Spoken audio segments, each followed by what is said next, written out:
नमस्कार किसान भाइयों, आपके साथ मैं हूं दीपेश जैन। और जैसा कि हमने आपसे वादा किया था, हम आपको लेकर आ गए हैं सीहोर जिले की इछावर तहसील के ग्राम सेवनिया में।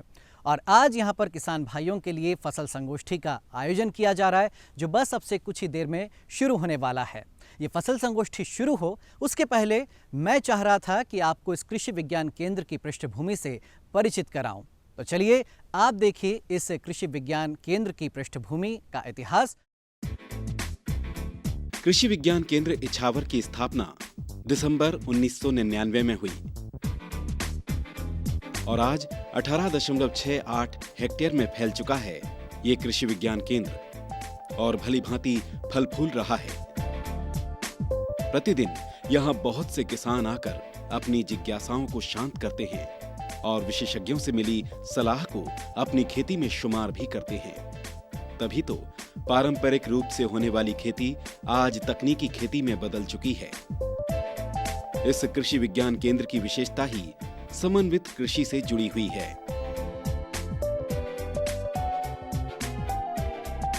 इस कृषि विज्ञान केंद्र का मुख्य उद्देश्य मृदा और जल का संरक्षण किस तकनीक से किया जाए, यही तो है। समन्वित कृषि तकनीकियों को आप तक पहुंचाया जाए। सूक्ष्म सिंचाई पद्धति, बीज उत्पादन को बढ़ाना, उद्यानों की सघनता व नई नई किस्मों को लाकर किसानों तक पहुंचाना और आज की रासायनिक खेती को जैविक खेती में बदलना, उत्पादन को बढ़ाना और इन्हीं बातों से जुड़ा है हमारा पशुपालन भी। तो इन्हीं उद्देश्यों की पूर्ति ही तो कर रहा है हमारा कृषि विज्ञान केंद्र सेवनिया। कृषि विज्ञान केंद्र ये वही जगह है जहां से आप कम क्षेत्र में अधिक और उच्च गुणवत्ता वाली फसलें लगाने का तरीका भी सीख सकते हैं और अधिक मुनाफा भी कमा सकते हैं। सही फसल पद्धति को कैसे अपनाया जाए, इन बातों की जानकारी भी तो देता है समय समय पर छोटी छोटी कृषि चर्चाओं के माध्यम से।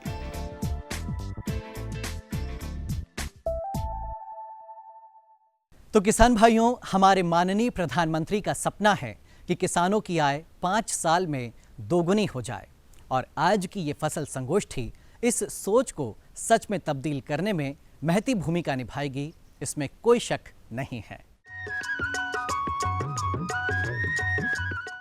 किसान भाइयों और बहनों, नमस्कार। स्वागत है आप सभी का आज के इस विशेष कार्यक्रम में, जिसे हम कहेंगे फसल संगोष्ठी। किसान भाइयों, यह कार्यक्रम दूरदर्शन केंद्र भोपाल की ओर से कृषि विज्ञान केंद्र सेवनिया जिला सीहोर और किसान कल्याण तथा कृषि विकास विभाग के सहयोग से आयोजित किया जा रहा है। किसान भाइयों, यूं तो हमारी और आपकी मुलाकात कृषि दर्शन कार्यक्रम के माध्यम से रोज ही होती चली आती है और हमारा हमेशा से यही प्रयास रहता है कि आपकी कृषि संबंधित जो भी तकलीफें हैं, जो परेशानियां हैं, जो उत्सुकताएं हैं, उनका निवारण हम अपने कार्यक्रम के माध्यम से आप तक करते रहें। लेकिन फिर भी मन में कुछ सवाल ऐसे रह जाते हैं जिन्हें रूबरू रहकर जानना बहुत ज़रूरी होता है। इसीलिए आपके लिए समक्ष है हम सभी लेकर ये फसल संगोष्ठी। संवाद के इस खुले मंच पर आप अपनी बात रख सकेंगे। रबी, खरीफ, उद्यानिकी, पशुपालन, मछली पालन, बकरी पालन के संबंध में आप अपने जिज्ञासाओं का समाधान यहाँ उपस्थित विशेषज्ञों से बिल्कुल आमने सामने कर सकेंगे। तो किसान भाइयों, किसी भी कार्यक्रम की शुरुआत करने से पहले आवश्यकता होती है माँ सरस्वती की स्थापना की, क्योंकि हमारी भारतीय संस्कृति में कोई भी शुभ कार्य करने से पहले ईश्वर को याद करने, उनका ध्यान करने की परंपरा हमेशा से ही रही है, जिससे कि किया जाने वाला कार्य निर्विघ्न पूरा हो सके। तो इसी क्रम को सरस्वती वंदना और उनका दीप प्रज्वलन करके अनुरोध करती हूँ मैं माननीय जिला पंचायत अध्यक्षा श्रीमती उर्मिला जी से, जो कि आज के कार्यक्रम की औपचारिक उद्घोषणा करेंगी। तो हम अनुरोध करेंगे हमारे आज के अतिथियों से कि वो दीप प्रज्वलन कर इस कार्यक्रम का आगाज करेंगे। लेकिन उससे पहले आज यहाँ पर कौन से मुख्य अतिथि उपस्थित हैं, हाँ जी, आइए उनका परिचय प्राप्त कर लेते हैं। बिल्कुल।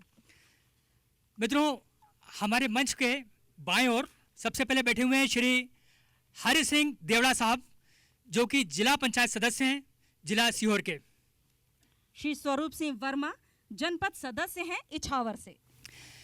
श्री लक्ष्मी नारायण जी हैं, ये सभापति हैं सहकारिता और उद्योग जिला पंचायत सीहोर। श्री आर के तिवारी प्रमुख कृषि यांत्रिकी विभाग से हैं, स्वागत है सर आपका। डॉक्टर पी एस तिवारी साहब का भी हम स्वागत करते हैं। श्रीमती उर्मिला मराठे, ये जिला पंचायत की अध्यक्षा हैं, जिला पंचायत सीहोर की, आप पधारी हैं यहाँ पर। श्री राजेश गौड़ अध्यक्ष हैं स्थायी समिति जिला पंचायत सीहोर से, ये कृषि स्थायी समिति के अध्यक्ष हैं। डॉक्टर आर एस चौधरी साहब भी हमारे बीच में हैं, मृदा वैज्ञानिक हैं और ये केंद्रीय मृदा विज्ञान संस्थान भोपाल से पधारे हैं। डॉक्टर एम डी व्यास जी भी हमारे साथ में उपस्थित हैं, आज प्रमुख वैज्ञानिक हैं ये, आर्य के कृषि महाविद्यालय सीहोर में आप पदस्थ हैं। बिल्कुल। और डॉक्टर एन टिगले साहब जो कि पौध प्रजनक हैं, आर्य के कृषि महाविद्यालय से हमारे लिए विशेष रूप से पधारे हैं। और डॉक्टर कनौजिया, और साथ ही यहाँ पर इस कृषि विज्ञान केंद्र की जो सभापति हैं श्रीमती शारदा फोगाट जी भी उपस्थित हैं। आप सभी का स्वागत है और किसान भाइयों सर्वाधिक स्वागत है आप सभी का। हम अनुरोध करेंगे मंचासीन अतिथियों से कृपया दीप प्रज्वलन कर ज्ञान की देवी सरस्वती की मंच पर स्थापना करें और इस कार्यक्रम का विधिवत उद्घाटन करें।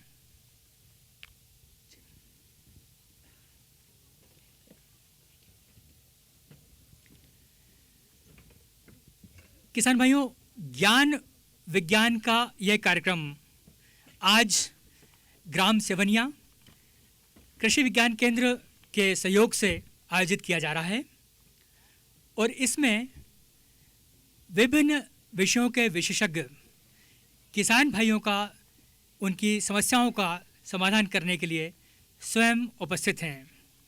चाहे वो समस्याएं आपकी कृषि से जुड़ी हो, पशुपालन से जुड़ी हो, सब्जी उत्पादन से जुड़ी हो या फल उत्पादन से, उन सभी का निवारण आज करने की यहाँ पर हमारी भरपूर कोशिश रहेगी। माँ सरस्वती से अनुरोध करेंगे कि हमें ज्ञान दें, हमें वो समझ दें जो हमारे विकास के लिए ज़रूरी है। किसान भाइयों, कृषि तकनीकी में निरंतर बदलाव आ रहे हैं, उसकी जानकारी जब हम तक पहुंचेगी, हम उसे अपनाएंगे तो निश्चित रूप से आज उत्पादन के जिस मुकाम पर हम खड़े हैं उससे बहुत आगे बढ़ते चले जाएंगे। मध्य प्रदेश देश का सर्वश्रेष्ठ कृषि राज्य माना गया है। यहाँ पर किसान भाइयों की मेहनत के दम पर लगातार एक बार नहीं 4 बार देश के सर्वोच्च अवार्ड कृषि कर्मण पुरस्कार हम ही को मिला है और ये मिला है सिर्फ और सिर्फ आपकी अथक मेहनत के दम पर। हमारा प्रदेश इस सम्मान से 4थी बार नवाजा गया है। भारत सरकार ने हमारे प्रदेश को ये जो प्रदान किया है, इतना बड़ा सम्मान, ये सम्मान सिर्फ आपकी बदौलत हमारे प्रदेश को मिला है। तो आप सभी के लिए एक बार जोरदार तालियां। किसान भाइयों, सोयाबीन के उत्पादन में हम देश में सर्वोपरि हैं, चने के उत्पादन में हम देश में सर्वोपरि हैं।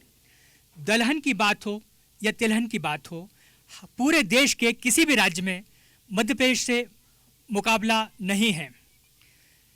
और ये सब कुछ संभव हुआ है आधुनिक तकनीकी का समावेश करके, आपके द्वारा नई नई तकनीकों को अपनाने से और अच्छे खाद, अच्छे बीज, अच्छे यंत्रों के प्रयोग से। जी स्वदेश जी, आप जानते हैं कि हमारे देश की जो कृषि विकास दर है और सबसे ज़्यादा मध्य प्रदेश की, पूरे दुनिया के अंदर अभी हमारी कृषि विकास दर सबसे सर्वोत्तम ऊपर चलती आ जा रही है। और ये हमारे लिए बहुत बड़े सम्मान की बात है कि दुनिया में कृषि विकास दर मध्य प्रदेश की सर्वाधिक ऊपर जा रही है।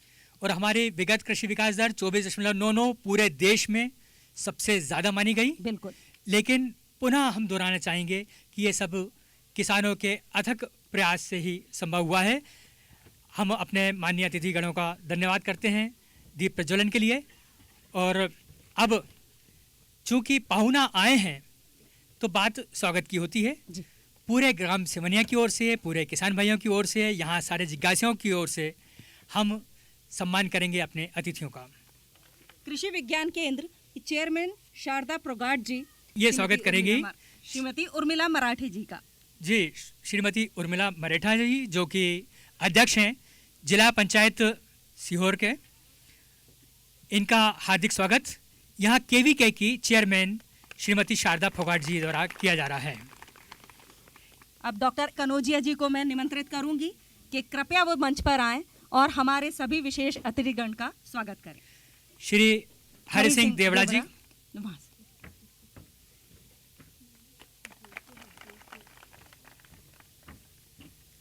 डॉक्टर स्वरूप सिंह वर्मा जी,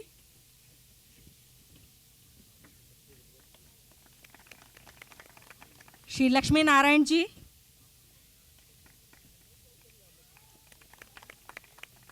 डॉक्टर A.K. तिवारी,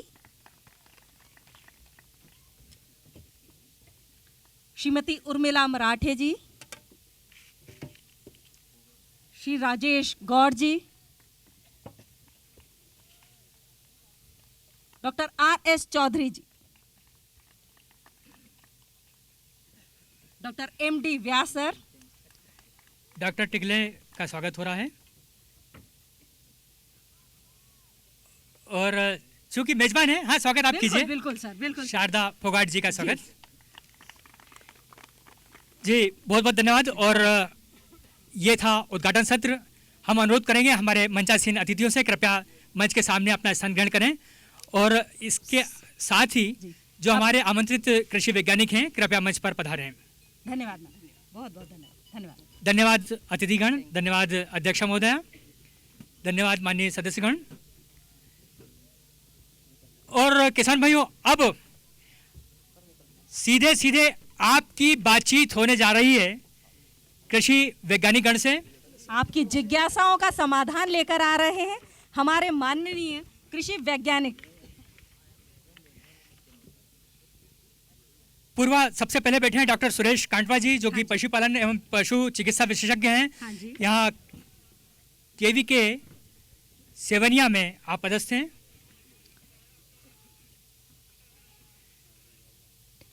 श्री सुरेश कांटवा जी मंच के सबसे बाईं ओर बैठे हुए हैं। डॉक्टर कनौजिया जी, जो कि उद्यानिकी विशेषज्ञ हैं और इस कृषि विज्ञान केंद्र के समन्वयक भी हैं। उनके साथ ही बैठे हैं डॉक्टर राजीव श्रीवास्तव जी, जो कि मत्स्य पालन विभाग से हैं। इनके अलावा डॉक्टर PS तिवारी साहब, जो कि प्रमुख वैज्ञानिक हैं, ये CII से यानी केंद्रीय कृषि अभियांत्रिकी संस्थान के प्रमुख वैज्ञानिक हैं। डॉक्टर अवनीश जी, अवनीश चतुर्वेदी जी, उप संचालक कृषि हैं ये सीहोर से। और हमारे आज के खास मेहमान डॉक्टर A.K. तिवारी साहब जी, डॉक्टर A.K. तिवारी जो हैं निदेशक हैं दलहन विकास कार्यक्रम के। किसान भाई मिले हैं डॉक्टर चौधरी से, जो कि पधारे हैं मृदा विज्ञान संस्थान भोपाल से। इनके साथ हैं डॉक्टर M.D. व्यास साहब, जो प्रमुख वैज्ञानिक हैं शस्य विज्ञान के, आपके चिर परिचित वैज्ञानिक। और डॉक्टर टिकले साहब, डॉक्टर N. टिकले साहब, जो कि RK कृषि महाविद्यालय से पधारे हैं जी। आप ये सभी का स्वागत है हमारे जी। बीच जी जी। और पूर्वा, अब ज्यादा देर ना करते हुए हम किसान भाइयों को प्रतीक्षा ना करवाएं। बिल्कुल बिल्कुल। और हम प्रश्न करवाएंगे, लेकिन इससे पहले अपना परिचय तो दे दें। मित्रों, मेरा नाम है सुदेश श्रीवास्तव जी, और मैं हूँ पूर्वा राय, अपने साथी दिनेश शर्मा जी के साथ। हमारे साथ दिनेश शर्मा हमको सहयोग करेंगे और हम सब आपके बीच में पहुंचकर आपसे आपके प्रश्न मंच तक पहुंचाएंगे और उसके जिज्ञासा का समाधान करेंगे जी। पूरी कोशिश हमारी यही रहेगी और सहयोग आपका बहुत जरूरी है हमारे लिए। दिनेश जी, हम चाहेंगे कि इस मंच को आप पहला प्रश्न पहुंचवाएं। मेरा नाम अमर सिंह है, ग्राम मोगराराम का निवासी हूँ। वैसे जिला सीहोर, और मैं जन्म से ही किसान हुई हूँ, तो पर 14 साल 15 साल की उम्र से खेती करता हूँ और मुझे पुरस्कार मिला है सभी फसलों में बगीचा उगाने के बावजूद और टमाटर उत्पादन करने के उपलक्ष्य में। चना, हर फसल मेरी अच्छी आई है। इस वजह से मुझे कृषि विज्ञान केंद्र की ओर से किसान कौरव पुरस्कार मिला है। आप क्या जानना चाह रहा है हमारे विशेषज्ञ से? मैं जानना चाहता हूँ कि मेरे जाम फल में थोड़े फल बहुत कम रहे, फूल कम रहे, उसके लिए जानकारी चाहता हूँ। प्रश्न है अमरूद का और उद्यानिकी के विशेषज्ञ डॉक्टर कनौजिया साहब हमारे बीच में हैं और इस सवाल का जवाब देंगे। और किसान भाइयों, हम भी आपके बीच में आ रहे हैं आपकी सहायता के लिए, आपके प्रश्नों को मंच तक पहुंचाने के लिए। आइए पूर्वा। नियमित रूप से हम पानी देते रहें। दूसरी चीज़, अभी आप लोगों ने देखा होगा कि मौसम में जिस तरीके का तापमान में गिरावट आनी चाहिए, वो गिरावट ना आने की वजह से ही अमरूद को जो फुलाव आना चाहिए या अमरूद जिस तरीके से पकना चाहिए वो अभी नहीं हो पा रहा है। ऐसी स्थिति में हमारे किसान, सभी किसान भाइयों को सलाह है कि नियमित अंतराल से 10-12 दिन के अंतराल से अमरूद के बगीचे को पानी या सिंचाई जो है उसकी नियमित करते रहें। धन्यवाद सर। अलसी एक ऐसी फसल है जो नगद तिलहनी फसल है और ये बड़ी लाभकारी फसल हो सकती है। इसी विषय पर प्रश्न उठा रहे हैं मेरे साथ खड़े हुए किसान भाई। अपना नाम बताएं, गांव और क्या प्रश्न है आपका। जी, मेरा नाम धर्मेंद्र चतुर्वेदी है। मैं ग्राम बिल्किसगंज सीहोर का रहने वाला हूँ। इस बार मैंने 18 एकड़ में अलसी की बुआई की है। बुआई को लगभग 20 या 25 दिन हो चुके हैं। अभी तो फसल अच्छी है, लेकिन मैं ये जानना चाहता हूँ कि उसमें कौन से रोग आ सकते हैं और उन रोगों की रोकथाम क्या होगी अलसी में। डॉक्टर MD व्यास साहब इसका जवाब देंगे। पहली बात तो आप बधाई के पात्र हैं कि आपने एक तिलहनी फसल रबी के मौसम में अलसी ली है और इस फसल के बहुपयोग हैं, जैसे कि ये औद्योगिक रूप में इसमें पेंट बनाने के लिए, दवाओं बनाने के लिए भी, और इसका तेल भी बड़ा उपयोगी होता है। आपने रोग की बात करी है तो आपको ये स्पष्ट कर दें कि यदि हम फसल के बोने के समय यदि आपने उसका बीजोपचार किया है, जो भी हमारी दवाएं होती हैं कार्बेंडाजिम, थायरम इत्यादि से बीजोपचार किया है, तो फसल में रोग आने की संभावनाएं कम होती हैं। किसी भी खड़ी फसल में यदि कोई रोग आ जाता है तो उस समय इसका बचाव मुश्किल होता है। जहाँ तक हमें ज्ञात है कि अलसी की जो फसल है, इसमें खड़ी फसल में किसी प्रकार के रोग इत्यादि की संभावना कम होती है और कीट इत्यादि भी नहीं होते। केवल आपको ये करना है कि अलसी की फसल में वैसे पानी तो कम लगता है, लेकिन जब इसमें शाखाएं निकलने लगें 30, 40, 35 दिन पर, तब इसमें यदि आप एक पानी दे देंगे तो आपकी 18 एकड़ की अलसी की फसल काफ़ी अच्छी होगी, भाव काफ़ी अच्छे मिलेंगे, बशर्ते कि इसमें रोग और कीट की संभावनाएं बहुत कम होती हैं। फिर भी यदि मान लो आपको कोई भी शंका होती है तो आप कृषि महाविद्यालय सीहोर पर तुरंत इसका नमूना भेजें, जिससे कि उसका परीक्षण करके उसका उपचार किया जा सके। अलसी की फसल में बाकी कोई किसी भी प्रकार की दिक्कत होती नहीं है। जी, मेरा नाम विशाल मालवी है। मैं ग्राम चैनपुरा बिल्किसगंज सीहोर से हूँ। मेरा ये क्वेश्चन है सर कि पाली हाउस के लिए किसान को क्या क्या, कहाँ से जानकारी मिल सकती है और किसान के पास क्या क्या सुविधाएं उपलब्ध होती है जिससे वो पाली हाउस लगा सके अपने खेत में। उसके पास कितनी ज़मीन होना चाहिए? सर्वप्रथम तो मैं नौजवान कृषक का स्वागत करूंगा और उन्हें बधाई दूंगा, क्योंकि आप संरक्षित खेती की ओर कदम बढ़ा रहे हैं।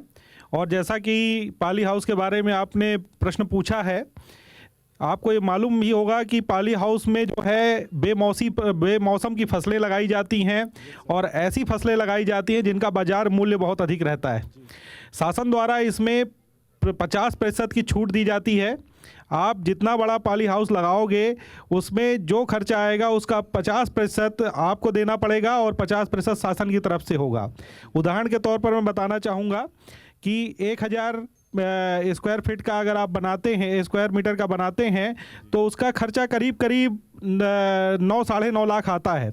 उसका 50% करीब 4.5 लाख रुपए जो है आपको देना पड़ेगा और 4.5 लाख रुपए शासन की तरफ से उसमें सब्सिडी मिलेगी। इस तरीके से आप इसका पाली हाउस बना सकते हैं और आप इससे एक अच्छा मुनाफा कमा सकते हैं। धन्यवाद जवाब के लिए। और मित्रों, पशुपालन और खेती एक दूसरे के पूरक हैं।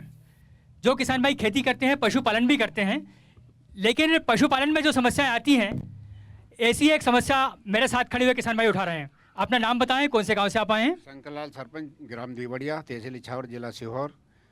मेरी समस्याएं 2 है। मवेशी का लगभग 8 वर्ष से कान बहता है, बंदी नहीं होता है। इसके बाद डॉक्टर साहब को भी मैंने बताया, उनने इलाज कर के वो भी परास्त हो गए कि भाई इसका कोई इलाज ही नहीं है। तो गाय है HF, उसके सींग मतलब जलाने के चक्कर में क्या मालूम उसको नस में कोई मतलब ऐसा जख्म बन गया जो कि वो बहते बंद नहीं रहता है। और दूसरी समस्या ये है कि लहसुन मैंने बुआई लगभग 2.5 एकड़ में, उसमें पीलापन आता है और वो काली नहीं होती है, उसमें धब्बे आते हैं पहले तो, और धब्बे आने के बाद पीलापन आता है। जी धन्यवाद। पहला प्रश्न जो आया है, पहले आप ये बताएं कि कान कब गर्मी में ज़्यादा बहता है या सर्दियों में? 12 महीना बहता रहता है। डॉक्टर सुरेश कांटवा ये पशुपालन विशेषज्ञ हैं, इस सवाल का जवाब देंगे। जी सरपंच साहब, आपने बहुत ही अच्छा सवाल किया है, लेकिन हम आपको बताना चाहेंगे कि जो इन्फेक्शन हुआ है उसके कान में, वो इन्फेक्शन इतने लेवल पे चला गया है जैसे कि हम कह सकते हैं कि एक कैंसर का रूप वो ले चुका है, तो उसको रोक पाना बहुत मुश्किल हो चुका है। इसीलिए आपने ट्रीटमेंट भी करवाया है, डॉक्टरों को दिखाया भी है और उसका उपचार भी करवाया है। जब उसकी शुरुआत हुई थी तो उसका ट्रीटमेंट हो सकता था, लेकिन अब ऐसी स्थिति में इतना ज़्यादा हो गया है कि उसका पूरा अंदर से ड्रेसिंग जब तक होगा नहीं और वो पूरी सेल्स ख़त्म नहीं हो जाती है इन्फेक्शन, तब तक वो होना मुश्किल है। फिर भी आप अपने विभाग के पशु चिकित्सक से आप सलाह लीजिए, जो बड़े डॉक्टर जिसको आप लोग कहते हैं, उनसे आप चर्चा करके और इंजेक्शन से और दवाई डाल के उसका उपचार करवा सकते हैं। दूसरी समस्या आपकी HF जो बछड़ी है या बछड़ा है उसका सींग रोदन में भी हम कह सकते हैं कि सींग रोदन करते वक्त हमें पूर्ण ध्यान रखना चाहिए। थोड़ा सा भी अगर उसकी जो बड जिसको बोलते हैं सींग जहाँ से निकलता है, वो उसको अगर हम थोड़ा सा भी डैमेज, क्योंकि आज अब अगर हम सींग रोदन करते हैं तो या तो जो होल्डर होता है डिहोल्डिंग करने के लिए वो बहुत 1000 डिग्री सेल्सियस गर्म होता है, तो उससे करते हैं या फिर कास्टिक से करते हैं, तो वो जहाँ भी जाएगा वहाँ पे वो डैमेज कर सकता है और वो भी एक कैंसर का रूप ले सकता है। तो वो भी एक ऐसी बीमारी है, तो लगाते वक्त या उसको उपचार करते वक्त हमें पूर्ण ध्यान रखना है कि वो बड से बाहर नहीं जाएं। वो एक ट्रेंड डॉक्टर से ही आप करवाएं, तो आपका कभी जानवर में कोई दिक्कत नहीं आएगी। किसान भाइयों कहते हैं कि बड़े बुजुर्ग का आशीर्वाद बहुत महत्वपूर्ण होता है। हमारे बीच में एक ऐसे ही बुजुर्ग और अनुभवी किसान हैं, उनकी भी बात जानते हैं। अपना परिचय दें, अपना सवाल करें। मैं साहब, नाम मेरा राम गोपाल वर्मा, ग्राम निपानिया का रहने वाला हूँ। और मेरे गेहूँ की फसल में जब उम्बी निकलती है तो उसमें कायमा जैसा ज्वार के भुट्टे में आता सा कायमा बनता है और काला पड़ जाता है वो, उसमें फसल नहीं आती है। हाँ, इसके बारे में कुछ न कुछ। ये जाति आपकी लोकवन है क्या? हाँ जी, लोकवन जो किस्म है उसका हम कई प्रकार वैज्ञानिक रूप से और कृषि विभाग की तरफ से भी कह रहे हैं कि लोकवन किस्म को लगाना धीरे धीरे बंद करें। इसमें कंडवा रोग आता है, जो उम्बी निकलती है उसमें काला पाउडर आ जाता है और काला पाउडर जो है पूरे खेत के बीज को खराब कर देता है। तो अभी आपने वैसे लगा भी ली है, तो अब आप ऐसा करें कि जब आपकी उम्बी निकले, बाल निकले, तो उस समय यदि वो काला पाउडर हो तो उस बाल को तोड़ लें और उसे पॉलीथीन में थैली में बंद करके और ज़मीन के अंदर गड़ा दें। अन्यथा अगर उसका पाउडर उड़ गया तो पूरे खेत में जहाँ जहाँ लोकवन किस्म लगी है पूरे बीज को खराब कर देगा और अगले साल आप जब ऐसा बीज बोएंगे तो पूरे खेत में उसी तरीके से काली उम्बी निकलेंगी। तो लोकवन किस्म जो है, अगर आपके खेत में इस तरीके का रोग नहीं है तो आप उसको आगे बढ़ाएं। किंतु हम कृषि विभाग और हम महाविद्यालय की तरफ से अब ये कहते हैं कि लोकवन किस्म को खत्म करें। इसकी जगह GW 366 है, GW 322 है और हमारी कई MP 1201, 1202, 1203 कृषि विज्ञान केंद्र ने प्रदर्शन भी लगा के रखे हैं। जब आप जाएं उनको यहाँ से देखें। लेकिन लोकवन किस्म में अगर ऐसा रोग लग गया है तो आप इसको खत्म करें, नहीं तो भविष्य में आपकी गेहूं की फसल पूरी खराब होने की संभावना है। डॉक्टर साहब, समस्या सिर्फ गेहूं में ही नहीं है, चने में भी समस्या है और आती ही है। समस्या क्या है, हम किसान भाई से सीधे सुनते हैं। अपना नाम बताएं। मेरा नाम बहादुर सिंह कलमिया, मैं ग्राम नादान से हूँ, तहसील इछावर, जिला सीहोर से।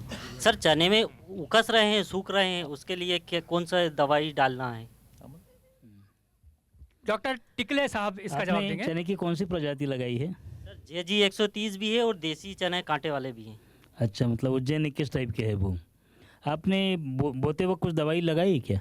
सर, वो बीज उपचार करे थे। बीज उपचार करने के पूर्व, इसके पूर्व कई प्रकार की ट्रेनिंग आप लोगों को जो कृषि विज्ञान केंद्रों से मिलती है, कृषि महाविद्यालय सीहोर से भी मिलती है, बहुत सारे पैम्पलेट्स बांटे जाते हैं कि कौन सा केमिकल और किस प्रकार से लगाना चाहिए। उसमें कोई भी, खासकर चने में जो है कार्बोक्सिन नाम की एक नई दवाई है, वो जो है वाइटावेक्स पावर के नाम से बाज़ार में मिलती है। उस वाइटावेक्स पावर में कार्बेंडाजिम और थायरम दोनों मिलाया हुआ आता है। पहले अपन कार्बेंडाजिम और थायरम अलग अलग लगाते थे, अब ये नई कार्बोक्सिन नाम से, यानी जो वाइटावेक्स पावर करके जो निकली है, उसमें कार्बेंडाजिम और थायरम दोनों मिले हुए हैं सही मिश्रण में, उसको आप लगाया करें। तो जो शुरुआत की जो समस्या है आपकी जड़ सड़न की, अभी वो उकटा नहीं है, अभी जो समस्या है वो आपकी जड़ सड़न की है। अगर आपने सही उपचार किया होता तो ये समस्या आपकी कम हुई होती। जी डॉक्टर साहब धन्यवाद। राम राम, मैं ग्राम उलझावन जिला तहसील सीहोर का निवासी हूँ। मुझे लहसुन जिसको कुकड़ापन या मिर्ची मैं लगाता हूँ तो उसमें बहुत दवाई करी पर उसके पत्ते सुखड़ जाते हैं और फल फूल देना बंद हो जाते हैं, और लहसुन भी सुखड़ जाती है, फिर उसके जड़न कुछ सड़ने पीले पत्ते पड़ जाते हैं नीचे से। किसान भाइयों, पहली समस्या जो लहसुन की है, और हमारे एक और अभी किसान भाई ने गाय की समस्या के साथ साथ लहसुन की समस्या की बात की थी, तो सभी किसान हमारे जो लहसुन उत्पादक किसान भाई हैं उनको मैं अवगत कराना चाहूँगा कि लहसुन फसल को प्रारंभिक अवस्था में नत्रजनधारी उर्वरकों की आवश्यकता होती है, कहें कि नत्रजन की आवश्यकता होती है। अमूमन ये धारणा हमारे किसान भाइयों में बैठ गई है कि हमने लहसुन लगाई है तो साहब यूरिया अब इसमें नहीं डालना है। ये धारणा आपकी बिल्कुल गलत है। आपको लहसुन फसल में जब फसल की अवस्था 70 से 75 दिन की हो जाए उसके उपरांत यूरिया जैसे उर्वरकों का उपयोग नहीं करना है, लेकिन प्रारंभिक अवस्था में प्रति एकड़ 40 से 50 किलोग्राम मिट्टी परीक्षण के आधार पर आपको यूरिया का उपयोग 2 बार फसल की जब तक 60 से 70 दिन की उम्र होती है उस पर करना है। जो पीली पत्ती की समस्या प्रारंभिक अवस्था से आती है मुख्य रूप से नत्रजन की कमी से होता है। दूसरी जो बात आपने कही कि पत्तियों के कुकड़ने की जो बात है, इसका जो मुख्य कारण है वो है कि फसल की बढ़वार की अवस्था में पत्तियां बहुत मुलायम होती हैं और ऐसी अवस्था में यदि रस चूसक कीटों का प्रकोप बढ़ता है और जहां भी एफिड, जैसिड, सफ़ेद मक्खी इस तरीके के कीड़ों का जब प्रकोप होता है और जहां पत्ती में ये कीट रस चूस लेते हैं वहीं से लहसुन की पत्तियां मुड़ जाती हैं और कई बार ऐसी स्थिति निर्मित होती है एक साथ में कई एक पत्तियां एक दूसरे से उलझी हुई सी दिखाई देती है, जिसको हमारे किसान भाई लहसुन का कुकड़ा रोग भी कहते हैं। इसके बचाव के लिए किसान भाइयों सबसे आसान मैं आप लोगों को बताना चाहूँगा कि स्टिकी ट्रैप, मतलब ये इस तरीके के जो छोटे छोटे बारीक मच्छर हैं, एफिड हैं, इनको चिपकाने के लिए बाज़ार में ट्रैप्स उपलब्ध हैं। उनको हमें दवा ना डालना पड़े इससे पहले 1 एकड़ रकबे में 20 ट्रैप आप लोग अगर लगा देते हैं तो ये बारीक मच्छर उसमें चिपकते रहते हैं और दवा डालने जैसी स्थितियां निर्मित नहीं होती हैं। इसके उपरांत भी यदि प्रकोप अधिक है तो रस चूसक कीटों के निवारण के लिए, इनके नियंत्रण के लिए इमेडाक्लोरोपिड 17.8 SL ये दवाई 100 मिलीलीटर प्रति एकड़ के मान से हमको छिड़काव करना है, जिससे कि हम ये कुकड़ने वाली समस्या से निजात पा लेते हैं। साथ ही साथ जब कुकड़ने की समस्या होती है तो लहसुन में फफूंद जनित रोगों की भी समस्या बढ़ती है, तो बेहतर ये होगा कि इमिडाक्लोरोपिड दवा के साथ साथ डाइथेन M45 जिसे हमारे किसान भाई मैनकोजेब के नाम से भी जानते हैं, प्रति लीटर पानी में 3 ग्राम दवा को मिला के इमिडाक्लोरोपिड और डाइथेन M45 दोनों को मिला के एक साथ छिड़काव कर दें। इस समस्या से समाधान हमारे किसानों का हो जाएगा। मिर्च में जहाँ तक कुकड़ने की बात है या जितनी भी हमारी अन्य फसलें हैं जिनमें भी कुकड़ा रोग की समस्या किसानों को दिखाई दे, मुख्य रूप से उसका कारण रस चूसने वाले कीट ही होते हैं, जिसमें सफ़ेद मक्खी, एफिड और जैसिड। तो हमें हमारी कोई भी फसल है जहाँ पर भी पत्तियाँ कोमल होती हैं, चाहे वो टमाटर की फसल हो, मिर्च की फसल हो, लहसुन की फसल हो, रस चूसक कीटों के प्रबंधन पर हमें ज़्यादा जोर देने की आवश्यकता है। इसके लिए स्टिकी ट्रैप की हमने जो बात कही है उनका उपयोग हमारे किसान भाइयों के द्वारा आवश्यक रूप से किया जाना चाहिए। सर ये इमिडाक्लोरोपिड जो है ये मिर्ची सारी फसलों के लिए एक ही है? जितने भी रस चूसने वाले कीट हैं जो मतलब हमारी फसलों से रस चूस लेते हैं, फसल का स्वरूप बिगाड़ देते हैं, बढ़वार को रोक देते हैं, फसल कमज़ोर हो जाती है, उनमें हम इस दवा का उपयोग कर सकते हैं। हार्टिकल्चर वाली जितनी भी फसलें उनमें किसी में भी डाल सकते हैं? किसी में भी डाल सकते हैं। जी दादा बहुत बहुत धन्यवाद आपको, और इनके लिए तालियां हो जाएं क्योंकि इस उम्र में भी वो खेती के प्रति इतनी रुचि रखते हैं। किसान भाइयों, जैविक खेती में मध्य प्रदेश पहले स्थान पर है पूरे देश में। विश्व को बहुत ज़्यादा जैविक उत्पादों की सप्लाई भी की जा रही है, लेकिन किसान भाई अभी इसका पूरा लाभ नहीं ले पा रहे हैं क्योंकि कई सारी समस्याएं आती हैं। एक समस्या यहाँ पर हमारे किसान साथी उठा रहे हैं। नाम शिवकरण चंद्रवंशी, ग्राम बाया से। सर जैविक खेती में प्रारंभ में ही पैदावार में कमी आएगी तो क्या करेंगे? जी, जैविक खेती से उन्होंने कहा है कि उत्पादन में प्रारंभिक रूप से कमी आती है। डॉक्टर अवनीश चतुर्वेदी जी से निवेदन है, उप संचालक कृषि सीहोर, इस का जवाब दें, क्या ऐसा होता है डॉक्टर साहब? देखिए इस बारे में एक चीज़ तो है कि जब शुरुआत करते हैं जब आप फर्टिलाइज़र यूज करना बंद करते हैं और एकदम से जैविक खेती में जाते हैं तो ये देखा गया है कि प्रारंभिक अवस्था में तो कुछ फसल में कमी आती है, पैदावार में कमी आती है, लेकिन इसकी प्रतिपूर्ति उसकी क्वालिटी से और जो आप उत्पाद लेते हैं, चूँकि वो जैविक होता है और उसका जो बाज़ार मूल्य है वो सामान्य मूल्य से करीब 30% अधिक होता है, तो उससे उसकी प्रतिपूर्ति हो जाती है। साथ ही मैं आपको ये बताना चाहूँगा कि जब लगातार आप 2-3 साल जैविक खेती करते हैं तो उसके बाद फिर आपकी उपज स्थिर हो जाती है और उसी के आसपास आने लगती है। इसलिए ये बोलना कि एकदम से फसल कम हो जाती है, ऐसा नहीं है। बाकी मैं हमारे सॉइल साइंटिस्ट यहाँ पे विशेषज्ञ बैठे हैं, उनसे भी इस बारे में किसान भाई को सलाह देना चाहूँगा। सर चौधरी साहब, ये सही बात है कि पहले या दूसरे वर्षों में आपकी जैविक खेती में उत्पादन कम मिलता है। इसका कारण ये है कि जो हमारे न्यूट्रिएंट्स या तत्व हम फर्टिलाइज़र के ज़रिए दे रहे थे वो अब जो है ऑर्गेनिक ज़रिए से आने हैं, और ऑर्गेनिक के जो तत्व है धीरे धीरे मोबिलाइज होके मिट्टी में और पौधे में फिर मिलते हैं। अब इसके लिए 1 साल का या 1-2 फसलों का टाइम लग जाता है। धीरे धीरे जब आपका बैकअप पूरा हो जाएगा, मोबिलाइजेशन पूरी हो जाएगी 1-2 साल में, तब वो उसी रेट से आपके पौधे और मिट्टी को मिलने शुरू हो जाते हैं हमारे ऑर्गेनिक मटेरियल के थ्रू। उसके बाद आपकी जो है स्टेबिलिटी हो जाती है उत्पादन में। धन्यवाद डॉक्टर साहब। दिनेश, अगला प्रश्न। किसान भाइयों, कृषि के क्षेत्र में अनेक बदलाव आ रहे हैं। मेरे साथ एक ऐसे नौजवान किसान हैं जिन्होंने विज्ञान से स्नातक किया और आगे भी पढ़ रहे हैं। जरा उनकी बात तो जाने, अपना परिचय दें, अपनी बात बताएं। मेरा नाम प्रवेश कुमार वर्मा है, इछावर से मैं हूँ। मेरा प्रश्न है, 35 दिन की मेरी कापटू की फसल है, करीबन 10 एकड़ में लगाया हुआ है। उसमें अभी फूल आना चालू हैं। उसमें अभी कौन सी दवाई का स्प्रे किया जाए जो कीटनाशक प्रबंधन, मतलब कीट न लगे उसमें, क्योंकि कापटू चने में कीट प्रबंधन ज़्यादा होता है, मतलब कीट जो इल्लियाँ ज़्यादा लगती है इसमें। देखिए, अभी आपकी फसल में इल्ली आ गई है क्या? अभी नहीं दिख रही इल्ली तो। हाँ, तो ये जरूर ध्यान रखिए कि कई बार किसान भाई ऐसा करते हैं कि इल्ली आए नहीं उसके पहले कीट नियंत्रण करना चालू कर देते हैं। तो जब उसमें फसल में इल्ली आ जाए तब पहले हल्की दवाइयाँ, जिसमें कि यदि हम तो पहले कहेंगे आप जैविक से चालू करें तो बेहतर है। जैविक में यदि नीम का जो सत्व है या नीम का तेल यदि मिल जाता है तो उसका पहला छिड़काव कर दें आप। और जब ये मान के चलें कि इल्ली की स्थिति बहुत बड़ी हो गई तब रासायनिक उपचार के ऊपर जाएं।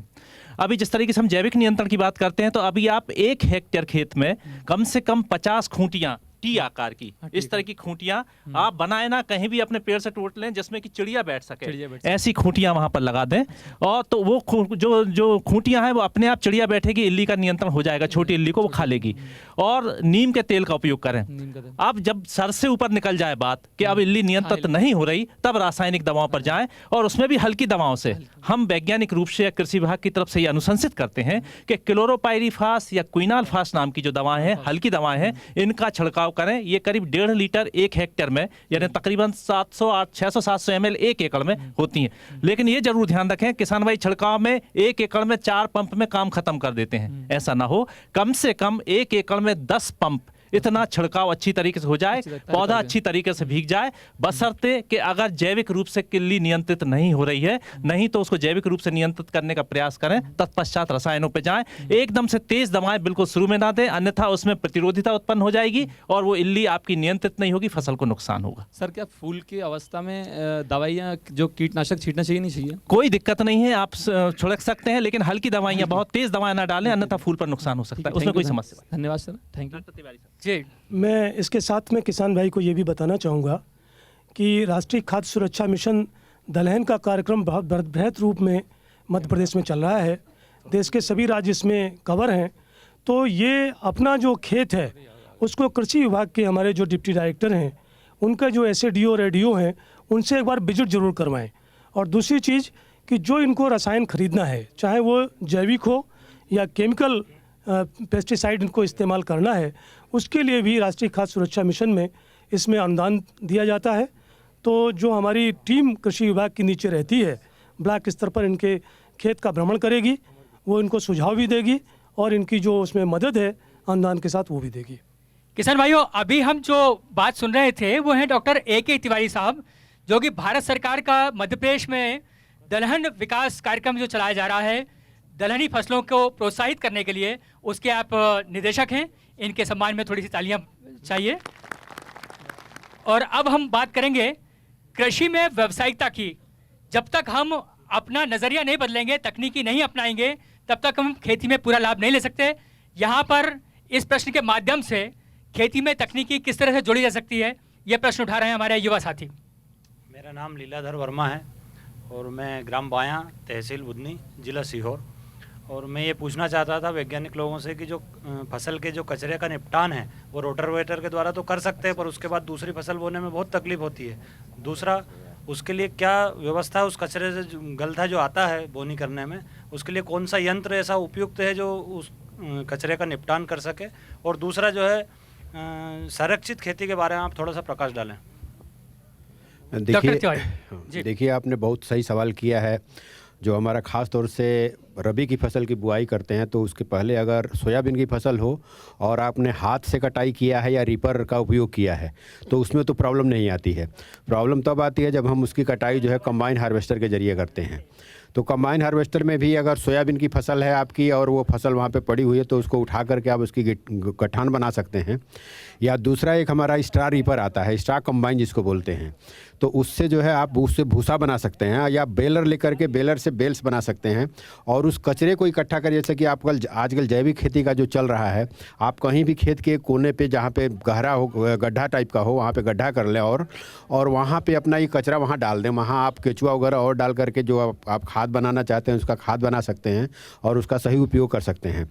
रही बात केवल अगर आप कुछ भी नहीं करना चाहते हैं, रोटावेटर से हम लोगों के यहाँ जो हमने धान की खेती करी अपने यहाँ हमारे इंस्टीट्यूट में, तो वहाँ हमने जो है एक बार जो उस पर श्रेडर चला दिया और रोटरी श्रेडर होता है, श्रेडर चला दिया और श्रेडर चलाने के बाद 2 रोटावेटर किया। और आप कभी भी हमारे संस्थान में आए हम आपको दिखाएंगे। नहीं खर्चा तो हाँ देखिए दोनों अलग अलग चीज़ें हैं। एक तो यह है कि हम अगर पूरा खर्चा अगर कम करना चाहते हैं तो उसका वही है कि हम उसमें स्ट्रा कंबाइन चला करके उसको कचरे को इकट्ठा करें और उसका भूसा बनाएं, या फिर वो उसको अगर भूसा बनाने लगने जैसे धान के पुआल है तो उसका तो हम भूसा नहीं बना सकते, लेकिन उसका इकट्ठा करके गठान बना करके आप किसी खेत के कोने पे डाल दें उसको और उसका खाद। दिक्कत तो है, देखिए मशीन जो है खास तौर से जो महंगी मशीनें हैं वो तो हम रिकमेंड करेंगे कि इंडिविजुअल ओनरशिप में ना आए। वो मशीनों को हम रिकमेंड करेंगे कि वो मशीनें जो है कस्टम हायरिंग में आएँ और कस्टम हायरिंग में जो है उनकी कास्ट जो है हम अब देखते हैं कि अगर कस्टम हायरिंग में है तभी किसान को उसमें पड़ता है, वरना इंडिविजुअल ओनरशिप में आने पे जो है मशीन महंगी पड़ती है। जी डॉक्टर साहब धन्यवाद। कस्टम हायरिंग में किसान भाई कृषि यंत्र उधारी पर ले सकते हैं। डॉक्टर साहब आप कुछ जोड़ना चाहते हैं? मैं ये कहना चाहता हूँ कि custom hiring centre Madhya Pradesh सरकार ने राष्ट्रीय कृषि विकास योजना के माध्यम से बहुत बृहद स्तर पर लगभग हर जिले में लगा रखे हैं और उनका विस्तार किया जा रहा है। मैं ये सजेस्ट करूँगा इनको कि बुधनी ब्लॉक में SODO से बात करके और डायरेक्टर इंजीनियरिंग राजीव चौधरी जी से चर्चा करके अगर वहाँ पर कस्टम हायरिंग सेंटर में ये मशीन नहीं है तो इसको उपलब्ध कराया जा सकता है और इसमें बाकायदा अनुदान है।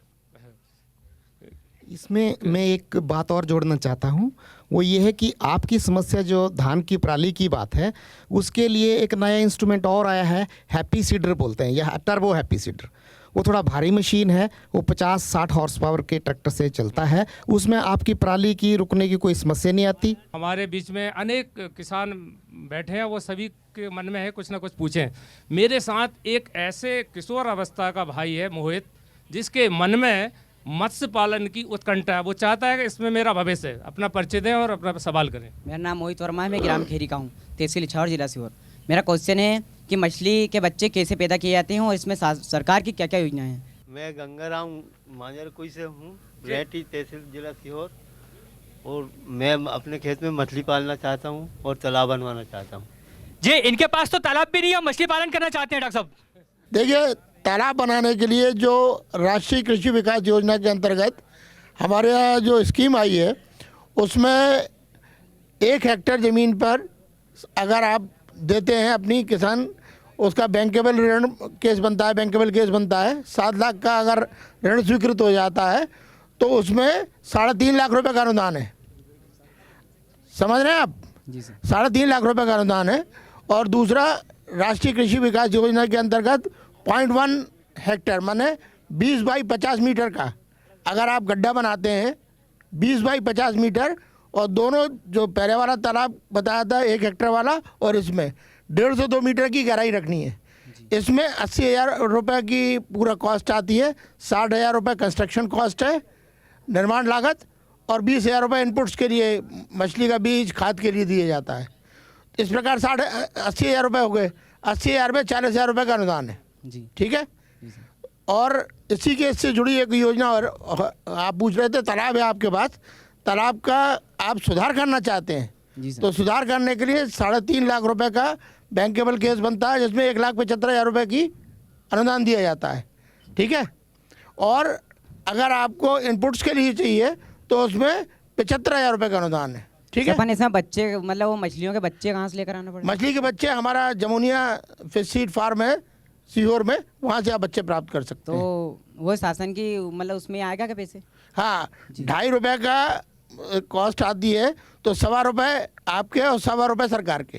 अरहर की फसल एक ऐसी फसल है जो जिसका सफ़र बड़ा लंबा होता है, करीब 8-9 महीने में सफ़र पूरा होता है। खरीफ में बोई थी, रबी तक आ गई है, लेकिन कई सारी समस्याएं साथ लेके आई हैं। क्या सवाल है किसान भाई का अरहर के बारे में?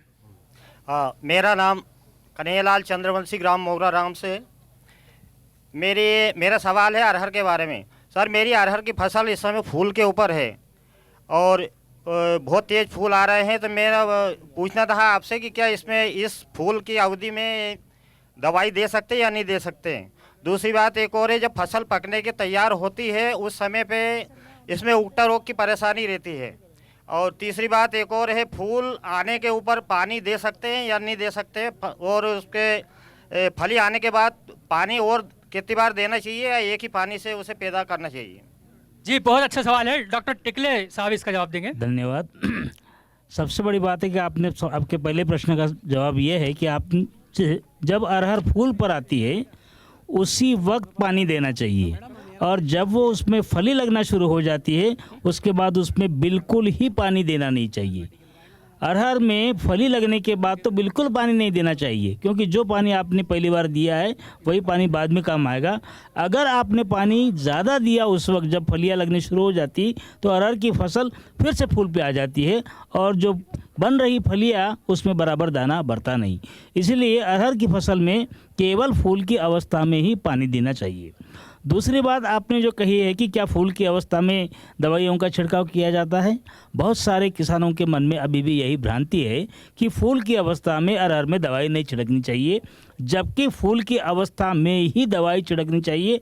और हम तो कहते हैं कि जैसे ही फूल लगने लगे, फूलों की लगने की शुरुआत हुई, उसी वक्त आपको पहली दवा का छिड़काव करना चाहिए, और दूसरी दवा जो है उसके 15 दिन बाद, और तीसरा छिड़काव उसके 15 दिन बाद। ऐसे 15-15 दिन के अंतराल में 3 दवाइयों का अलग अलग छिड़काव करना चाहिए। अब एक जैसा अभी डॉक्टर व्यास ने कहा था कि एकदम जो है महंगी या कड़क वाली दवाई या जो दवाइयों का इस्तेमाल नहीं करना चाहिए, क्लोरोपायरीफास, प्रोपानोफास, इस तरह की दवाइयों का शुरुआत में प्रयोग करना चाहिए। और अंत में जो है डाइमिथोएट करके दवाई आती है जो एक मक्खी होती है जो फलों में छेद करती है, उसके नियंत्रण के लिए करना चाहिए। ऐसे 3 छिड़काव अवश्य करने चाहिए। खेती के दुश्मन हजार होते हैं और उसमें एक सबसे बड़ा दुश्मन होता है खरपतवार। खरपतवारों से संबंधित एक प्रश्न उठा रहे हैं हमारे किसान भाई। सर, मैं हूँ महेश वर्मा, ग्राम खेड़ली से। मेरी ज़मीन में कांस बहुत है। कांस बहुत हैं और बहुत प्रयास के बाद भी नहीं जा रहा है। डॉक्टर साहब, डॉक्टर MD व्यास साहब इसका निवारण करेंगे। देखिए, कांस जो है, कांस को मारने के लिए तो कोई दवाई उपलब्ध नहीं है। कांस का सबसे अच्छा तरीका है कि ग्रीष्मकालीन गहरी जुताई, यानी गर्मियों में प्लाऊ चलाना, और प्लाऊ चलाने के बाद में आप उसमें कांस को खेत में ना छोड़ें। जितना कांस निकला है, क्योंकि कांस पूरे खेत में तो होता नहीं है, बीच बीच में टुकड़े टुकड़ों में चिट्ठों में होता है कांस, तो वहाँ से प्लाऊ चला के उस कांस को आपको निकालना पड़ेगा। अगर आपने वहीं छोड़ दिया उसको कांस को, तो फिर से वो जम जाता है, और ये एक बार में नहीं होगा, कम से कम 2 या 3 बार में धीरे धीरे वो कांस खत्म होगा। दूसरी, इसकी दवाई तो उपलब्ध है, लेकिन जब खाली खेत हो, उस समय जब खाली खेत हो, जैसे गर्मियों में ही खाली खेत होता है, तो उस समय ग्लाइफोसेट नाम की जो दवाई होती है उसका यदि हम छिड़काव करते हैं तो कांस धीरे धीरे खत्म हो जाता है। तो कांस जो है, खड़ी फसल में कांस को नियंत्रित करने की कोई भी दवाई उपलब्ध नहीं है। सिर्फ उसका अच्छा तरीका है कि गर्मी की गहरी जुताई प्लाऊ चलाकर ही उसका नियंत्रण किया जा सकता है। मेरा नाम श्याम वर्मा, ग्राम मोगरा राम, तहसील जिला सीहोर का रहने वाला कृषक हूँ। हमारी गाय को प्रॉब्लम है, HF गाय है मैडम, उसका एक तो थनेला रोग प्लस उसी को बेली की शिकायत है। ये दोनों प्रॉब्लम क्या है कि थनेले को ठीक करते हैं, यदि ज़्यादा कुछ खा लेती है तो उसको बेली की शिकायत हो जाती है। तो मैं डॉक्टर साहब से ये चाहता हूँ कि दोनों चीज़ का निवारण बताएंगे तो काफ़ी किसान लोग हमारे आए हुए हैं, उनको भी फ़ायदा होगा और मुझे भी। बताना चाहूँगा कि जो थनैला रोग है वो मैनेजमेंट की कमी के कारण होती है, यानी कि अपने रखरखाव में कमी के कारण होती है। और वो बीमारी ऐसी है जो एक जीवाणु या उससे नहीं होती है, वो कई प्रकार के उनसे होती है। तो उसकी रोकथाम के लिए आज दिन तक कोई ऐसा टीका तो बना नहीं है, लेकिन अगर हम उसका रखरखाव सही से रखते हैं, साफ़ सफाई रखते हैं, और पहली अवस्था यानी कि वो बीमारी है वो 3 अवस्था में होती है। पहली अवस्था में वो आँखों से भी नहीं दिखती है, दूसरी अवस्था में उसमें हल्का सा खून आना, मवाद आना या थन कठोर होना या फोड़ा फुंसी होना, ऐसी स्थिति दिखती है। और तीसरी अवस्था में ऐसा होता है कि थन पूरे फट जाते हैं, एक थन में भी हो सकता है, 4 थनों में भी हो सकता है। तो उसकी रोकथाम के लिए हमें पहले जैसे ही हमें पता चलता है हम उसको उपचार डॉक्टर से करवाएं। एंटीबायोटिक दवाइयों का इंजेक्शन भी लगता है, दूसरा उसके थन में भी दवाई चढ़ाई जाती है उसका। डॉक्टर साहब ये मैंने उपचार उसका करा लिया था प्रारंभिक की अवस्था में जी। उसमें मतलब एंटीबायोटिक, हाई एंटीबायोटिक मैंने एमसेप्ट जैसे को भी यूज़ किया, लेकिन उसकी समस्या हल नहीं, उसका एक थान मतलब चला गया। हाँ, देखिए वही मैं आपको बताना चाह रहा हूँ कि वो पहली अवस्था में अगर हम उपचार करवा लेते हैं, क्योंकि वो दिखता ही नहीं है, पता ही नहीं चलता है, उस अवस्था में अगर हम उसको जांच करा लें रूटीनली, यानी 15 दिन में या 1 महीने में एक बार हम मेस्टेटेक कागज या कैलिफोर्निया मेस्टाइटिस टेस्ट आता है, या अगर हम लेब में कहीं पहुंचा सकते हैं, ऐसे कोई जो जानवर है अच्छे ज़्यादा दूध देने वाले उनमें ये ज़्यादा होता है, तो उनका हम अगर जांच करवा लें और सही समय से उपचार करवाएंगे तो थन जाने की समस्या नहीं आती है।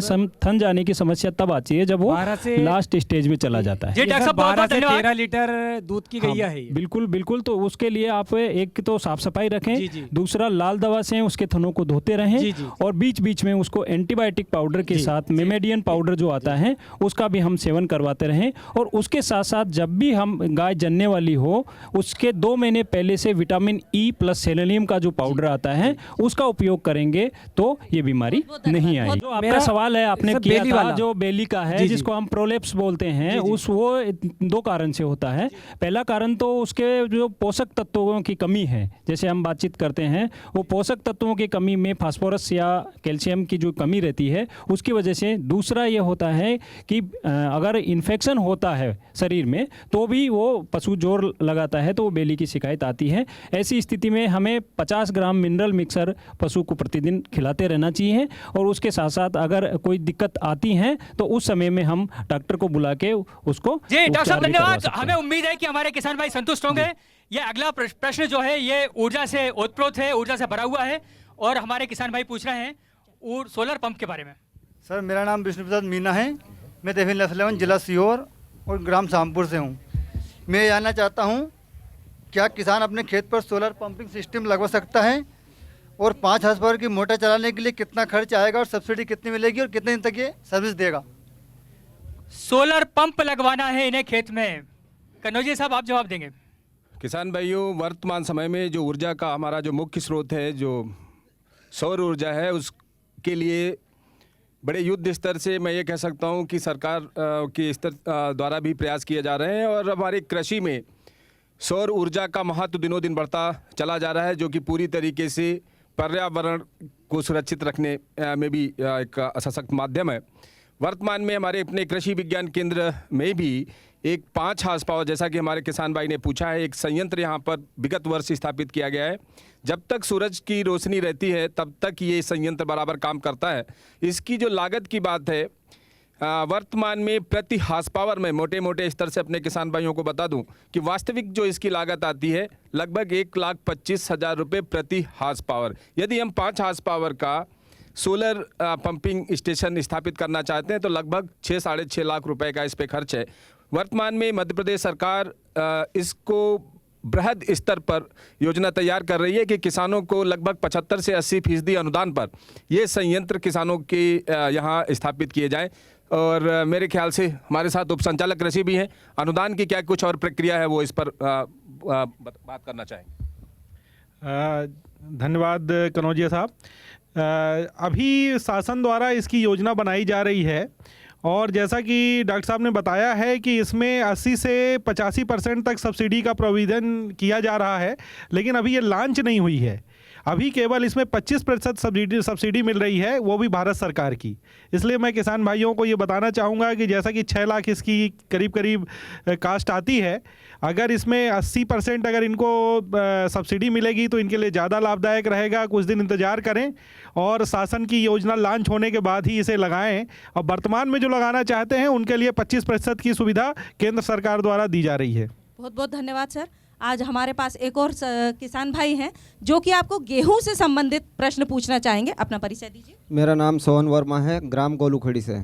सर, गेहूं में समस्या है कि उसमें चुर्रा रोग लगता है सरबती गेहूं में, और लोगबन में नहीं लगता उस खेत में। गेहूं में जो आपके सूख जाते हैं बीच बीच में पौधे, उसी की बात कर रहे हैं ना? नहीं सर, वो टापे के टापे सूख जाते हैं। देखिए, उसमें जो सरबती किस्म के गेहूं हैं, चाहे सुजाता हो, चाहे अमृता हो, चाहे HW 2004 हो, ये गेहूं की जो किस्में हैं इनमें जड़ माहू होती है। अगर आप उसको पौधे को उखाड़ कर देखेंगे तो जड़ों पे एक माहू जो है वो लगी हुई होती है, इन्हीं किस्मों में होता है। तो इसका सीधा सा इलाज है, या तो आप गेहूं में पानी दे दें, स्प्रिंकलर से नहीं, सीधा पानी अपना खेत में जिस तरीके से फैलाते हैं वो दे दें तो ये जड़ माहू खत्म हो जाती है। नहीं तो जो जहाँ जो चट्टे में वो हुआ है वहाँ पर क्लोरोपाइरीफास या क्विनाइलफास की जो दवा है स्प्रे नहीं करना है, बाल्टी में इसको घोलकर और मग्घे से वो पानी जहाँ जहाँ है जो हमारा मग्घा है उससे डाल देंगे तो ज़मीन की जड़ तक वो पहुँच जाएगा, तो ये माहू खत्म हो जाएगी। तो अगर या तो पानी दे दें, पानी देने से अपने आप वो खत्म हो जाता है, अन्यथा इस दवाई को देंगे, बाल्टी में घोलकर उसको देंगे तो ये जड़ माहू की वहाँ समस्या खत्म हो जाएगी। ये इन्हीं किस्मों में होता है किस खास तौर से। धन्यवाद डॉक्टर साहब। लेकिन पौधे तो पाला पड़ने पर भी सूख जाते हैं, मर जाते हैं, और अब वो समय आ रहा है कुछ ही दिनों बाद जब ठंड ज़्यादा गिरेगी तो पाला पड़ेगा। ये किसान भाई पिछले साल परेशान हुए थे, सुन लेते हैं इन्हें। मेरा नाम प्रहलाद सिंह वर्मा है, मैं ग्राम आमाझिर का रहने वाला हूँ और सीहोर जिले का हूँ। मैंने 5 एकड़ में धनिया बोया है और जब पाला पड़ेगा तो नष्ट हो जाता है। इसके लिए मैं डॉक्टर साहब से निवेदन कर रहा हूँ कि उसके लिए कौन सी दवाई डाली जाए। धनिया में पाला पड़ता है और भी फसलों में पड़ता है, डॉक्टर साहब थोड़ा सा प्रकाश डाल दीजिए। किसान भाइयों, अमूमन पाले की जो समस्या है वो हमारी सारी पाले से हमारी लगभग सर्दी की सभी फसलें प्रभावित होती हैं। कुछ फसलें ऐसी हैं कि जो शीघ्र प्रभावित हो जाती हैं और कुछ थोड़ा देर से उनमें प्रभाव आता है। तो यहाँ मैं अपने किसान भाइयों को अवगत कराना चाहूँगा कि पाले को हमें थोड़ा समझने की ज़रूरत होगी कि पाला किन परिस्थितियों में पड़ता है। तो मैं आपको बता दूं, जब तापमान में अचानक गिरावट आती है, दिन में बहुत तेज़ धूप होती है और रात में तापमान बहुत तेज़ी से जब नीचे गिरता है, तो हमें यदि इस तरीके के लक्षण हमें मौसम में दिखाई देते हैं तो ये मान लेना चाहिए कि पाला पड़ने की संभावना है। पाला पड़ने में चूँकि बर्फ़ की जमावट, पौधों के अंदर जो पानी होता है वो बर्फ़ में बदल जाता है, जिससे कोशिकाएं फट जाती है और पौधे हमारे सूख जाते हैं। जहाँ तक धनिया में पाले की समस्या के निवारण की बात है तो सबसे बेहतर उपाय, फसल कोई भी हो, जब भी पाला पड़ने की संभावना हो, हम यदि सिंचाई के साधन हमारे पास में उपलब्ध हैं तो हम अपने खेत में सिंचाई करें।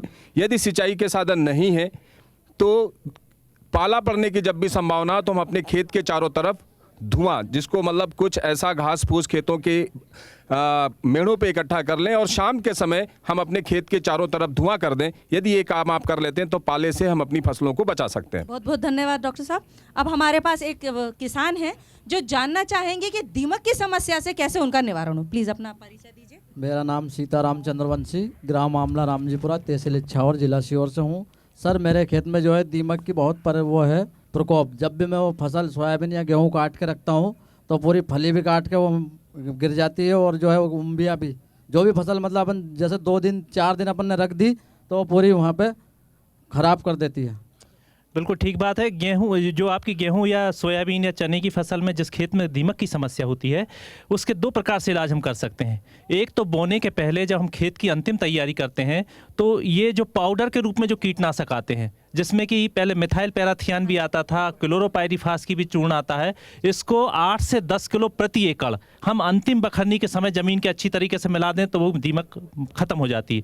अगर खड़ी फसल में जैसे कि खासतौर से गेहूं इत्यादि में, गेहूं में ज़्यादा समस्या आती है, यदि दीमक आती है तो अब जब आप जो सिंचाई दे रहे हैं स्प्रिंकलर के माध्यम से नहीं, केवल अगर आप पाइप के माध्यम से सिंचाई दे रहे हैं तो जहाँ सिंचाई की नाली चालू होती है या पाइप चालू होता है वहाँ पर एक मटके में अगर आप ये दवा डाल देंगे, क्लोरोपाइरीफास या क्विनाइलफास दवा डाल दें और मटके में छेद कर दें तो वो जो दवा है उसे पानी के साथ साथ खेत में चली जाएगी तो दीमक उससे खत्म हो जाएगी। लेकिन बेहतर तरीका तो ये है कि अंतिम बखरनी के समय खेत में अगर आप वो जो कीटनाशक हैं जो पाउडर के रूप में आते हैं इनको मिलाएंगे तो ज़्यादा से ज़्यादा फायदा होगा। डॉक्टर साहब, अगला सवाल उप संचालक कृषि से सीधे सीधे है, क्योंकि किसान जैविक खेती तो कर रहा है लेकिन उसका पूरा लाभ नहीं मिल पा रहा है। अपना नाम बताइए और क्या समस्या है आपकी?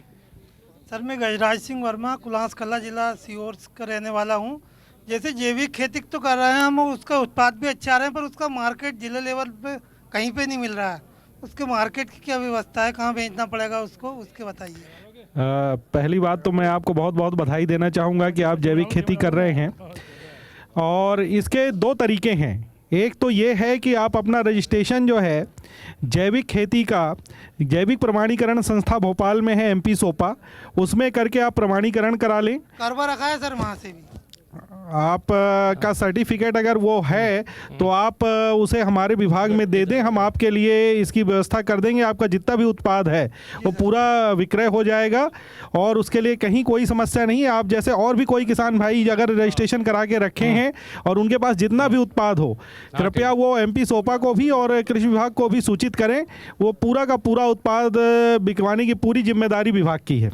जी बहुत बहुत धन्यवाद साहब। इससे ज़्यादा व्यवहारिक कुछ जवाब नहीं हो सकता। थोड़ी सी तालियां उप संचालक महोदय के लिए, क्योंकि उन्होंने तत्काल समस्या का निवारण कर दिया, किसान की बड़ी समस्या का। डॉक्टर तिवारी साहब, आप कुछ कहना चाहते हैं? मैं इसके साथ ये जोड़ना चाहता हूँ कि पिछले हफ्ते भारत सरकार ने जो फार्मर प्रोड्यूसर ऑर्गेनाइजेशन है उसके लिए 29 करोड़ रुपए का एक प्रोजेक्ट संस्तुत किया है, और वो केवल वैल्यू एडिशन ऑफ पल्सेस और मिलेट, दलहनी और मोटे अनाज के वैल्यू एडिशन के लिए प्रोजेक्ट दिया गया है। अगर फार्मर प्रोड्यूसर ऑर्गेनाइजेशन आपके ज़िले में काम कर रही है, उसके माध्यम से आप मार्केटिंग के लिए अच्छा लिंक ढूंढ सकते हैं। लखन पालीवाल, झालकी रहने वाला छावर तहसील का। मैंने 4 एकड़ में पाली हाउस लगाया। उसके अंदर 2 एकड़ में शिमला मिर्ची है, 1 एकड़ में ककड़ी है और 1 एकड़ में टमाटर लगाया है। तो मैं अच्छी फसल लेने के लिए उसमें क्या करूँ ताकि कोई आपके वैज्ञानिक की विजिट हो जाए? जितने भी पाली हाउस में खेती करने वाले किसान हैं, सबसे महत्वपूर्ण बात उसमें यह है कि हमें असमय मतलब कि बेमौसम होने वाली सब्जियों का उत्पादन करना है। सबसे पहली बात यह है। दूसरी महत्वपूर्ण बात है कि जो पाली हाउस तकनीक है वो हमारी जो खुले स्थानों पर जो हम सब्जी की खेती करते हैं उससे लगभग पूरी तरीके से वो भिन्न है। जिसमें बहुत महत्वपूर्ण है कि जो पाली हाउस में जितनी भी सब्जियां हमारी होती हैं, इनके लिए जो किस्में हैं वो अलग से विकसित की गई हैं। दूसरी चीज़, इनमें जो पोषण प्रबंधन की और जल प्रबंधन की बात है, ये पूरी तरीके से उच्च तकनीक पर आधारित है। पाली हाउस के अंदर हमें किसी भी तरीके की, अगली बात जो हमें ध्यान रखनी है वो ये कि रोग और कीट के जो कारक हैं वो किसी भी तरीके से अंदर ना पहुँचे।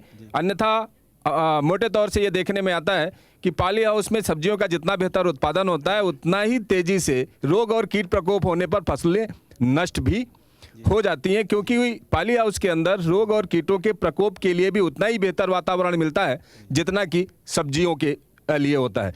इसलिए ये 3-4 बड़ी महत्वपूर्ण बातें हैं। पहली बात तो ये कि रोग और कीट के कारक हम बचा के रखें कि कब हमें उसको खोलना है, किस तरीके से हमें उसके अंदर घुसना है।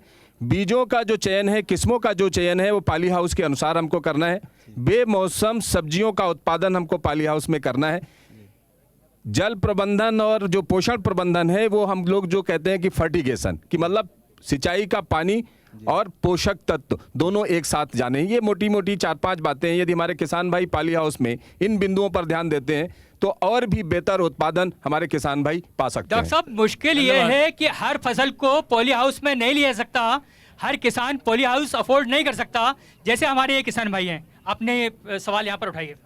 मैं ग्राम बावड़िया नवाबाद, तहसील इछावर, जिला सीहोर, ताराचंद पटेल, बावड़िया नवाबाद से 2 प्रश्न करना चाहता हूँ आपके सामने।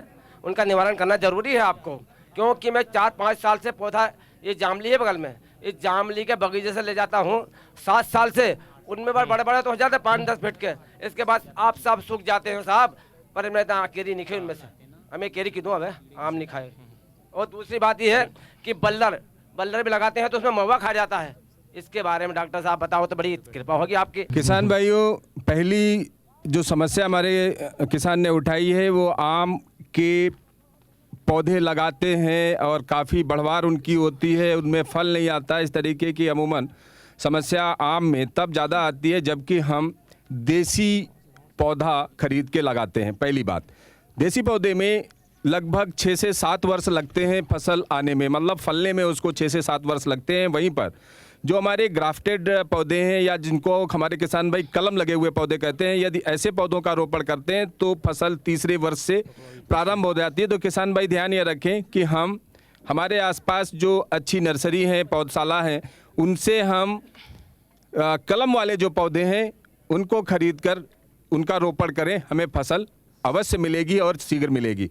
दूसरी जो बल्लर की बात कही है, मेरे ख्याल से जो मैं समझ पा रहा हूँ कि बल्लर में माहू की समस्या स्वाभाविक है कि बल्लर एक ऐसी फसल है जिसे हम सेम कहते हैं, सब्जी की हमारी फसल है। इसमें बल्लर में माहू की समस्या ज़्यादा होती है।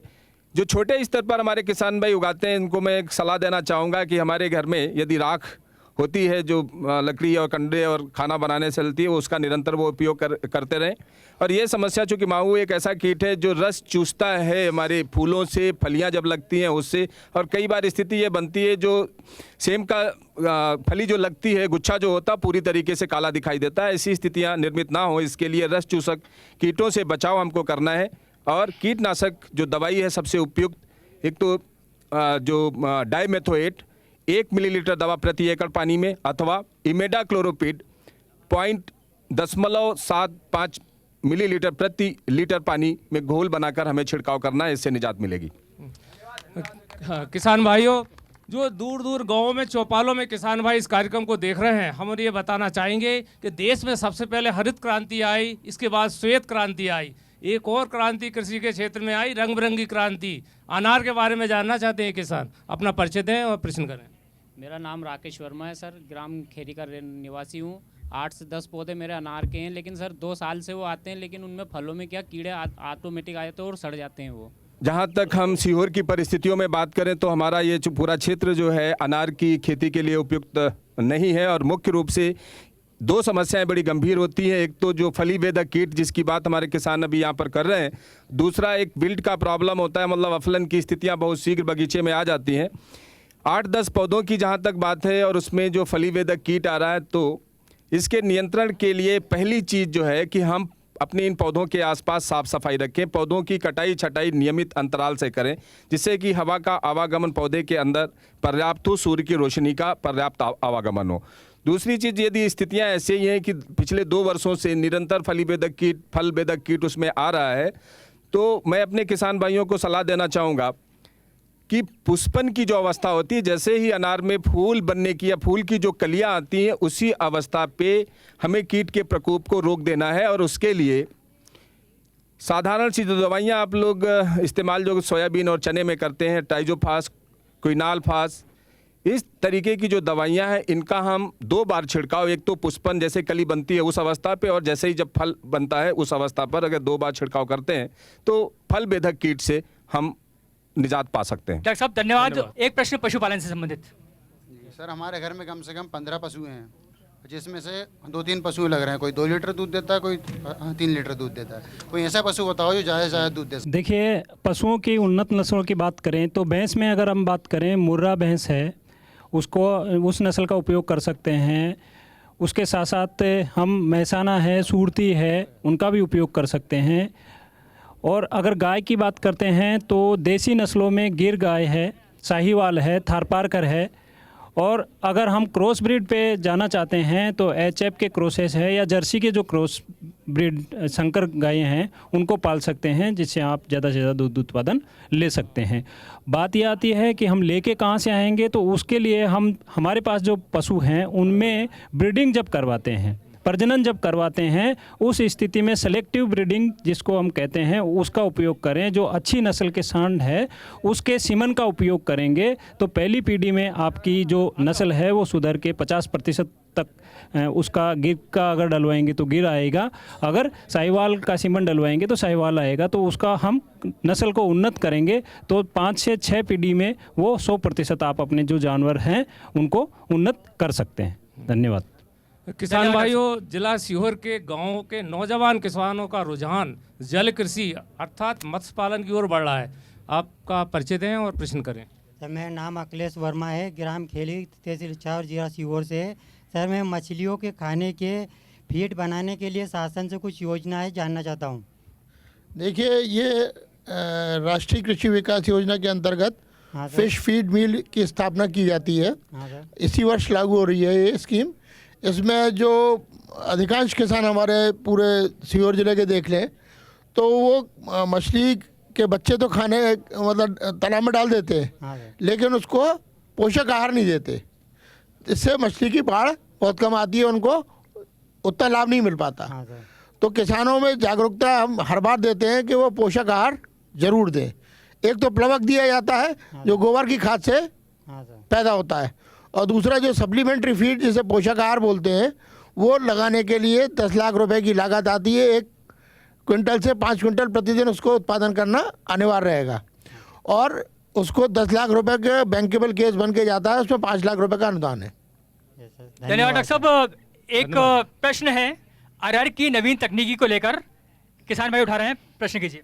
सर मेरा नाम यशवंत सिंह ठाकुर है, ग्राम मुगली तहसील आष्टा से हूँ सर। सर मैंने धारवाड़ पद्धति से अरहर लगाया है, राजीव लोचन करके जो वैरायटी है सर। उसका उत्पादन अभी जो है वो कंडीशन उसकी वो फूल और फलियों में है सर। उसका उत्पादन मुझे लगता है बहुत अच्छा होगा, लेकिन जहाँ तक मैं मानता हूँ जब भी किसान की फसल आती है सब उस समय उसका सर जो उचित मूल्य मिलना चाहिए वो नहीं मिल पाता है। पहले तो ये बताइए आप धारवाड़ पद्धति से आपने कैसे लगाया? सर बेड बनाया था पहले, उसके बाद में पहले पौधे तैयार किए थे गर्मी में, उसके बाद में बेड बना के एक एक पौधे को रोपित किया था। जी, थैली में इन्होंने पौधे लगाए थे धारवाड़ पद्धति से। डॉक्टर साहब, डॉक्टर टिकले, इनके सवाल का आप जवाब देना चाहेंगे? आपका प्रश्न उत्पादन तकनीक और उत्पादन से है कि उसके मूल्य पर आधारित? सर उसका मूल्य कैसे हम प्राप्त कर सके, सही मूल्य? जो बाजार मूल्य होगा वही तो मूल्य होगा आपको भी। नहीं सर, जैसे मैं चाहता हूं कि उसको सर बीज के रूप में बेचना चाहूँ। डॉक्टर साहब, बीज उत्पादन कार्यक्रम को लेकर प्रश्न है। आपका जो प्रश्न है, पहले आपने कोई बीज उत्पादन तो नहीं किया ना। बीज उत्पादन करते तो उसका मूल्य कुछ अधिक होता। मैंने हाइब्रिड बीज लिया था सर। जैसे हाइब्रिड बीज लिया आपने, हाइब्रिड बीज उत्पादन नहीं किया। अगर आप हमारे पास हाइब्रिड भी है, अरहर के नए हाइब्रिड भी निर्माण हो गए हैं। RVICPH 2671, ICPH 2740 की 2 हाइब्रिड जो है मध्यम अवधि के अरहर के ऑलरेडी विमोचित हो चुके हैं। उनका अगर आप बीज उत्पादन करते और बीज जो बनता और वो जब आपको बेचते तो उनका मूल्य अधिक होता। आपने हाइब्रिड या जो कुछ भी वैरायटी, राजीव लोचन तो एक ओपन पॉलिनेटेड वैरायटी है, उसमें जो भी उपज होगी वो जो नॉर्मल अरहर जिस भाव में मंडी में बिकेगी उसी में बिकेगी। क्या धारवाड़ पद्धति से हम बीज प्रोडक्शन प्रोग्राम ले सकते हैं? बीज प्रोडक्शन के लिए कोई ज़रूरी नहीं कि धारवाड़ पद्धति इस्तेमाल की जाए। बीज उत्पादन तकनीक अलग है। धारवाड़ पद्धति अधिक उत्पादन देने के लिए हमारे क्या प्रयास हो सकते वो उस पर आधारित। जी, धन्यवाद। किसान भाइयों, हमारे देश के प्रधानमंत्री जी ने इस बात पर जोर दिया है कि हमारे देश और प्रदेश के किसानों को मृदा परीक्षण कराना चाहिए, मृदा स्वास्थ्य कार्ड बनाना चाहिए। कुछ ऐसी समस्या नौजवान किसान की, अपना परिचय दें और अपना सवाल करें। नमस्कार सर, मेरा नाम ललित सिंह ठाकुर, मैं तहसील इछावर जिला सीहोर ग्राम खजूरिया घेंगी का रहने वाला हूं। सर मेरा सवाल ये है कि एक समय ऐसा था, मान लो आज से 25-30 साल पहले कि फ्री में यूरिया DAP डलवाया जा रहा था, और क्या कारण है कि आज मतलब जैविक की तरफ ज़्यादा से ज़्यादा सपोर्ट किया जा रहा है गवर्नमेंट और सबको।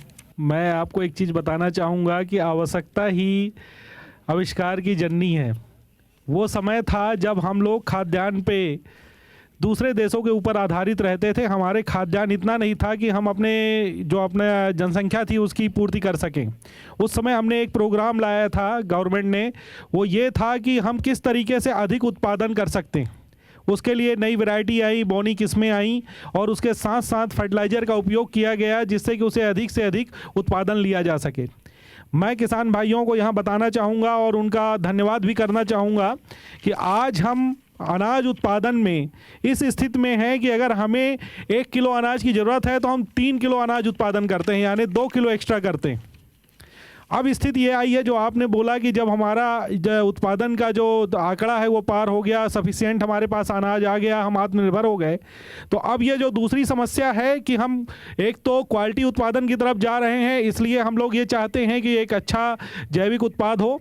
दूसरा, लगातार इतने वर्षों से फर्टिलाइजर और केमिकल का यूज करते करते उसका जो दुष्परिणाम मृदा में, सॉइल में हो रहा है, उसको देखते हुए और आगे मृदा स्वास्थ्य बना रहे, इसके लिए आज हम जैविक खेती को आप प्रोत्साहन कर रहे हैं, उसको आगे बढ़ाने की अनुशंसा कर रहे हैं। हाँ किसान भाइयों, हम बड़े संतोष के साथ कह सकते हैं कि आज के फसल संगोष्ठी कार्यक्रम में हमारे किसान भाइयों को सही मार्गदर्शन मिला। बहुत बहुत धन्यवाद दिनेश। और किसान भाइयों, आपका बहुत बहुत आभार कि आज का ये कार्यक्रम हमने बड़ी सफलतापूर्वक यहाँ संचालित किया। किसान भाइयों, आपके और हमारे बीच की बातचीत का क्रम तो समय सीमा में बांधना यूं तो मुश्किल ही है, लेकिन घड़ी की सुइयां इस ओर इशारा कर रही हैं कि अब आपसे विदा लेने की बेला आ चुकी है। किसान भाइयों, कहा है ना कि गोरी सोबत सेज पर मुख पर डाले केस, चल खुसरो घर आपने रेन भई अब देश। तो अब संझा ढल चुकी है, सांझ ढलने लगी है और घर जाने का समय आ रहा है, लेकिन जाने से पहले आप सब सेवनिया और इछावर तहसील के किसान भाइयों का हम आभार प्रदर्शन करते हैं कि आपके माध्यम से पूरे प्रदेश में, पूरे देश में ये किसानों तक कार्यक्रम पहुंच पाया। और हमारे विशेषज्ञ जो लगातार हमारे किसान भाइयों का मार्गदर्शन कर रहे थे, हम उनका आभार प्रदर्शन करना चाहेंगे। डॉक्टर सुरेश कांटवा हमारे सबसे बाईं ओर बैठे हुए, डॉक्टर A.V. टिकले जी जो प्रोत प्रजनक हैं, doctor P.S. Tiwari, doctor A.K. Tiwari, doctor Kanaujia, doctor Rajeev Srivastava, doctor Avnish Chaturvedi, doctor M.D. Vyas, doctor Chaudhary और तमाम सारे यहाँ पर पधारे हुए विशेषज्ञों का बहुत बहुत आभार कृषि विज्ञान केंद्र सेवनिया का कि उनके सौजन्य से कार्यक्रम प्रसारित हो सका। धन्यवाद उप संचालक कृषि श्री अवनीश चतुर्वेदी जी का और किसान कल्याण तथा कृषि विकास विभाग का, और आभार हमारे सभी किसान भाइयों का।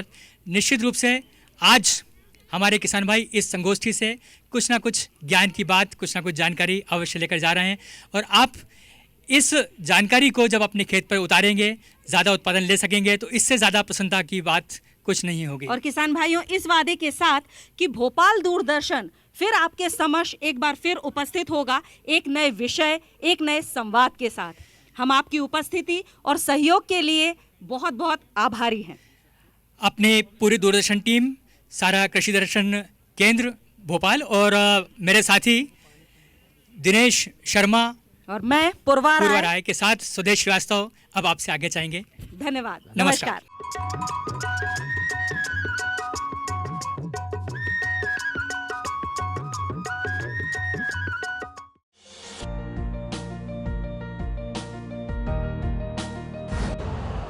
यूरिया का स्वदेशी उत्पादन 70 लाख टन बढ़ाने के लिए 6 उर्वरक संयंत्रों का उद्धार किया जा रहा है। FCIL के गोरखपुर, सिंदरी, तलचर और रामागुंडम संयंत्र, HFCL की बरौनी इकाई और BVFCL की नामरू फोर्थ। सोने पर सुहागा ये है कि देश में अब बनेगा सिर्फ नीम लेपित यूरिया, क्योंकि इससे होगा किसानों का फायदा ही फायदा।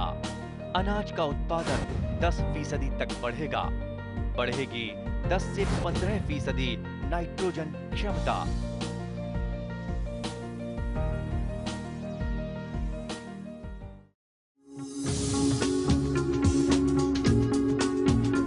कश्मीर से केरल, अरुणाचल से गुजरात, कहानी जिंदगी की हो या खेती की हो बात, देश के हर रंग की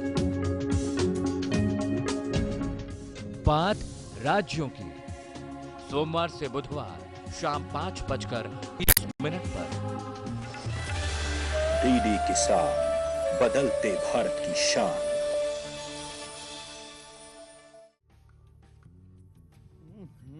सब्जी में मसाला ज्यादा है। कितनी बार कहा है कि जितनी जरूरत हो बस उतना ही डाला करो। अरे मुझसे तो ऐसा कभी कभार होता है। और तुम जो हमेशा खेत में अनाप शनाप कीटनाशक डालते हो, उसका क्या? ठीक ही तो कह रही है बहू। देख, खेत में उतनी ही दवा डाल जितनी जरूरत हो। याद रखो, कीटनाशक जहरीले होते हैं। डिब्बे पे लिखी सूचना के हिसाब से ही दवा डालनी चाहिए। पहले फेरोमोन ट्रैप, फ्लाइट ट्रैप, मित्र कीट, जैविक कीटनाशक आदि का इस्तेमाल करें। जरूरत पड़ने पर ही रासायनिक कीटनाशक का इस्तेमाल करें। छिड़काव सुबह या शाम दस्ताने, मास्क और पूरी आस्तीन वाले कपड़े पहनकर करें। हवा की दिशा में छिड़काव करते हुए पीछे जाएं। दवा के डिब्बे, छिड़काव यंत्र सुरक्षित जगह पर रखें। अब कुछ समझे क्या? हाँ समझ गया मेरी रानी, अब ना करो नादानी। इसने पिला दिया ना तुझे पानी।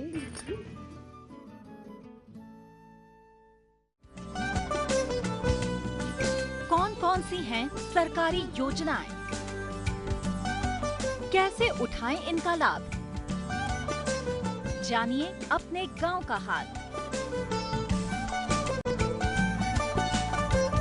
देखिए चौपाल चर्चा सोमवार से शुक्रवार सुबह 9 बजे। डीडी किसान, बदलते भारत की शान। न रुकेगा तू, न झुकेगा तू, कमर कस और सीना तान ले। एक बात बस गांठ बांध ले, बदलाव की तान साध ले। हरियाली खेतों में झूमेगी, खुशियां तेरे कदम चूमेगी। कुछ सीख नया, कुछ सिखा तू, है फौलादी दिखा तू। कमर कस और सीना तान ले, एक बात बस गांठ बांध ले, बदलाव की तान साध ले।